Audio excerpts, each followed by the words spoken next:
வணக்கம். டிஎன்பிஎஸ்சி திருப்புதல்ல தற்போதைய நிகழ்வுகள் சார்ந்த வினா விடை தான் பார்க்க போறோம். சுடு மண்ணால் ஆன உருளை வடிவ வடிகால் எங்கு கண்டெடுக்கப்பட்டுள்ளது? விடை கீழடி. பின் வருபவர்களில் யாருக்கு இலக்கிய விருது வழங்கப்பட்டுள்ளது? விடை சிவசங்கரி. தமிழ்நாடு மாநில மகளிர் ஆணையத்திற்காக தொடங்கப்பட்ட புதிய வலைத்தளம் www.tinwomencommission.tn.gov.in.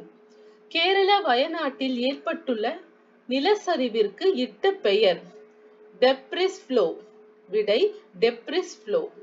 ரேபிஸ் மரணங்களை முற்றிலுமாக ஒழிக்க தேசிய செயல் திட்டம் இலக்காக நிர்ணயித்துள்ள ஆண்டு? விடை 2030. ஊழல் உணர்தல் குறியீட்டு பட்டியலில் இந்தியாவிற்கு கிடைத்துள்ள இடம் 93வது இடம். உங்களுக்கான பயனுள்ள தகவல்கள் அடுத்தடுத்து வந்துட்டு இருக்கு.